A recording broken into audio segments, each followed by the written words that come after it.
بنام خدائے رحمان رحیم۔ یاسین، قسم ہے قرآن حکیم کی کہ آپ یقیناً رسولوں میں سے ہیں، راہ راست پر ہیں۔ یہ قرآن غالب آنے والے مہربان کا نازل کردہ ہے تاکہ آپ ایک ایسی قوم کو تنبیہ کریں جس کے باپ دادا کو تنبیہ نہیں کی گئی تھی، لہٰذا وہ غفلت میں پڑے ہوئے ہیں۔ بے تحقیق ان میں سے اکثر پر اللہ کا فیصلہ حتمی ہو چکا ہے، پس اب وہ ایمان نہیں لائیں گے۔ ہم نے ان کی گردنوں میں توق ڈال رکھے ہیں اور وہ ٹھوڑیوں تک پھنسے ہوئے ہیں، اسی لیے ان کے سر اوپر کی طرف الٹے ہوئے ہیں، اور ہم نے ان کے آگے دیوار کھڑی کی ہے اور ان کے پیچھے بھی دیوار کھڑی کی ہے، اور ہم نے انہیں ڈھانک دیا ہے، لہٰذا وہ کچھ دیکھ نہیں پاتے۔ اور ان کے لیے یکساں ہے کہ آپ انہیں تنبیہ کریں یا نہ کریں، وہ ہر حالت میں ایمان نہیں لائیں گے۔ آپ تو صرف اسے تنبیہ کر سکتے ہیں جو اس ذکر کی اتباع کرے اور بن دیکھے رحمان کا خوف رکھے، ایسے شخص کو مغفرت اور اجر کریم کی بشارت دے دیں۔ ہم ہی مردوں کو زندہ کرتے ہیں، اور جو کچھ وہ آگے بھیج چکے ہیں اور جو آثار پیچھے چھوڑ جاتے ہیں سب کو ہم لکھتے ہیں، اور ہر چیز کو ہم نے ایک امام مبین میں جمع کر دیا ہے۔ اور ان کے لیے بستی والوں کو مثال کے طور پر پیش کرو جب ان کے پاس پیغمبر آئے، اور جب ہم نے ان کی طرف 2 پیغمبر بھیجے تو انہوں نے دونوں کی تکذیب کی، پھر ہم نے تیسرے سے انہیں تقویت بخشی تو انہوں نے کہا ہم تو تمہاری طرف بھیجے گئے ہیں۔ بستی والوں نے کہا تم تو صرف ہم جیسے بشر ہو، اور خدائے رحمان نے کوئی چیز نازل نہیں کی ہے، تم تو محض جھوٹ بولتے ہو۔ رسولوں نے کہا ہمارا رب جانتا ہے کہ ہم تمہاری طرف ہی بھیجے گئے ہیں، اور ہم پر تو فقط واضح طور پر پیغام پہنچانا فرض ہے اور بس۔ بستی والوں نے کہا ہم تمہیں اپنے لیے برا شگون سمجھتے ہیں، اگر تم باز نہ آئے تو ہم تمہیں ضرور سنگسار کر دیں گے، اور ہماری طرف سے تمہیں دردناک عذاب ضرور پہنچے گا۔ رسولوں نے کہا تمہاری بدشگونی خود تمہارے ساتھ ہے، کیا یہ بدشگونی اس لیے ہے کہ تمہیں نصیحت کی گئی ہے، بلکہ تم حد سے تجاوز کرنے والے ہو۔ شہر کے دور ترین گوشے سے ایک شخص دوڑتا ہوا آیا، بولا اے میری قوم، ان رسولوں کی پیروی کرو، ان کی اتباع کرو جو تم سے کوئی اجر نہیں مانگتے اور وہ راہ راست پر ہیں۔ اور میں کیوں نہ اس ذات کی بندگی کروں جس نے مجھے پیدا کیا ہے اور جس کی طرف تم سب کو پلٹ کر جانا ہے؟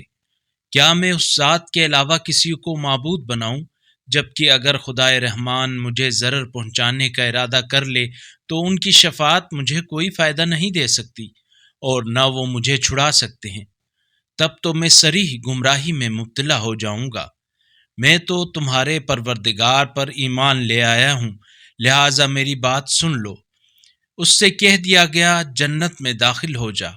اس نے کہا کاش میری قوم کو اس بات کا علم ہو جاتا کہ میرے رب نے مجھے بخش دیا اور مجھے عزت والوں میں شامل کیا ہے، اور اس کے بعد اس کی قوم پر ہم نے آسمان سے کوئی لشکر نہیں اتارا اور نہ ہم کوئی لشکر اتارنے والے تھے۔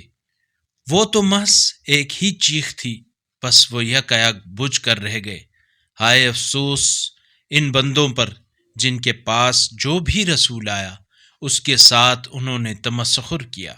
کیا انہوں نے نہیں دیکھا کہ ان سے پہلے کتنی قوموں کو ہم نے ہلاک کر دیا؟ اب وہ ان کی طرف لوٹ کر نہیں آئیں گے، اور ان سب کو ہمارے روبرو حاضر کیا جائے گا، اور مردہ زمین ان کے لیے ایک نشانی ہے جسے ہم نے زندہ کیا اور اس سے غلہ نکالا جس سے یہ کھاتے ہیں، اور ہم نے اس زمین میں کھجوروں اور انگوروں کے باغ بنائے، اور ہم نے اس زمین میں کچھ چشمے جاری کیے تاکہ وہ اس کے پھلوں سے اور اپنے ہاتھ کی کمائی سے کھائیں، تو کیا یہ شکر نہیں کرتے؟ پاک ہے وہ ذات جس نے تمام جوڑے بنائے ان چیزوں سے جنہیں زمین اگاتی ہے، اور خود ان سے اور ان چیزوں سے جنہیں یہ جانتے ہی نہیں۔ اور رات بھی ان کے لیے ایک نشانی ہے جس سے ہم دن کو کھینچ لیتے ہیں تو ان پر اندھیرا چھا جاتا ہے، اور سورج اپنے مقررہ ٹھکانے کی طرف چلا جا رہا ہے۔ یہ بڑے غالب آنے والے دانا کی تقدیر ہے۔ اور چاند کے لیے ہم نے منزلیں مقرر کی ہیں، یہاں تک کہ وہ کھجور کی پرانی شاخ کی طرح لوٹ جاتا ہے۔ نہ سورج کے لیے سزاوار ہے کہ وہ چاند کو پکڑ لے، اور نہ ہی رات دن پر سبقت لے سکتی ہے، اور وہ سب ایک مدار میں تیر رہے ہیں۔ اور یہ بھی ان کے لیے ایک نشانی ہے کہ ہم نے ان کی نسل کو بھری ہوئی کشتی میں سوار کیا، اور ہم نے ان کے لیے اس کشتی جیسی اور سواریاں بنائیں جن پر یہ سوار ہوتے ہیں، اور اگر ہم چاہیں تو انہیں غرق کر دیں، پھر ان کے لیے نہ کوئی فریاد رس ہوگا اور نہ ہی وہ بچائے جائیں گے، مگر ہماری طرف سے رحمت ہے، اور جس سے انہیں ایک وقت تک متاع حیات مل جاتی ہے۔ اور جب ان سے کہا جاتا ہے کہ اس گناہ سے بچو جو تمہارے سامنے ہے، اور اس عذاب سے جو تمہارے پیچھے آنے والا ہے، شاید تم پر رحم کیا جائے۔ اور ان کے رب کی نشانیوں میں سے جو بھی نشانی ان کے پاس آتی ہے، وہ اس سے منہ موڑ لیتے ہیں۔ اور جب ان سے کہا جاتا ہے کہ جو رزق تمہیں اللہ نے عنایت کیا ہے اس سے کچھ راہ خدا میں خرچ کرو، تو کفار مومنین سے کہتے ہیں، کیا ہم اسے کھلائیں جسے اگر اللہ چاہتا تو خود کھلا دیتا؟ تم تو بس صریح گمراہی میں مبتلا ہو۔ اور وہ کہتے ہیں، اگر تم سچے ہو تو بتاؤ یہ وعدہ قیامت کب پورا ہوگا؟ در حقیقت یہ ایک ایسی چیخ کے منتظر ہیں جو انہیں اس حالت میں گرفت میں لے گی جب یہ لوگ آپس میں جھگڑ رہے ہوں گے۔ پھر نہ تو وہ وصیت کر پائیں گے اور نہ ہی اپنے گھر والوں کی طرف واپس جا سکیں گے۔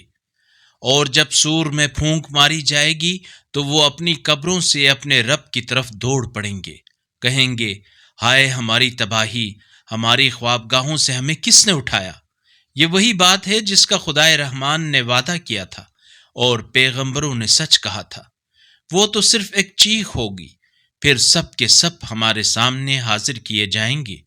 اس روز کسی پر کچھ بھی ظلم نہیں کیا جائے گا، اور تمہیں بس وہی بتلا دیا جائے گا جیسا تم عمل کرتے رہے ہو۔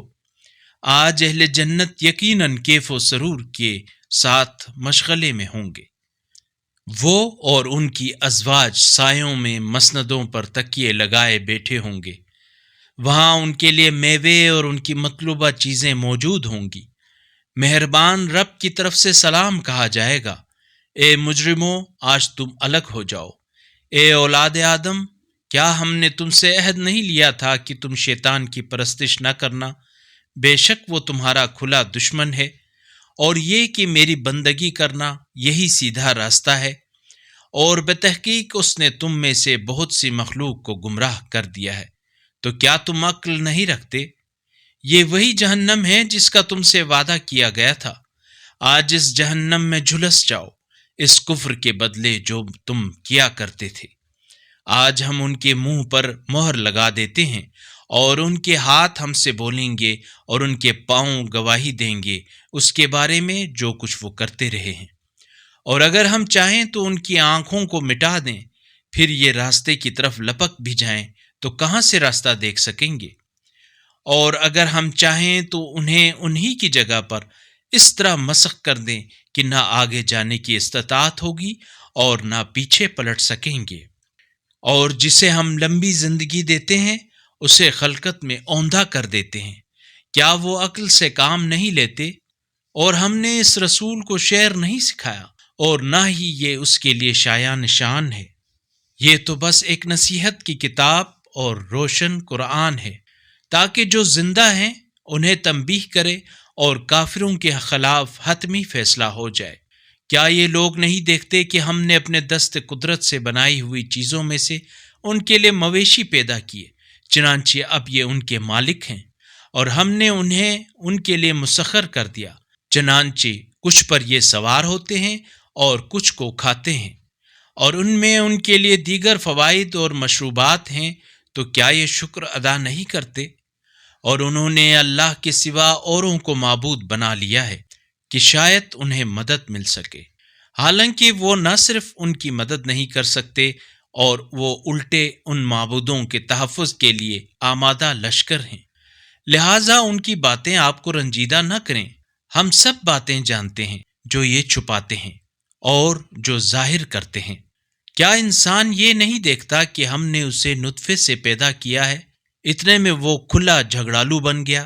پھر وہ ہمارے لیے مثالیں دینے لگتا ہے اور اپنی خلقت کو بھول جاتا ہے اور کہنے لگتا ہے، ان ہڈیوں کو خاک ہونے کے بعد کون زندہ کرے گا؟ کہہ دیجئے انہیں وہی زندہ کرے گا جس نے انہیں پہلی بار پیدا کیا تھا، اور وہ ہر قسم کی تخلیق کو خوب جانتا ہے۔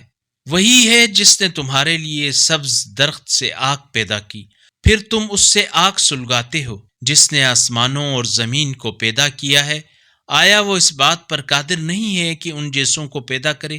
کیوں نہیں، وہ تو بڑا خالق دانا ہے۔ جب وہ کسی چیز کا ارادہ کر لیتا ہے تو بس اس کا امر یہ ہوتا ہے کہ اسے یہ کہے، ہو جا، بس وہ ہو جاتی ہے۔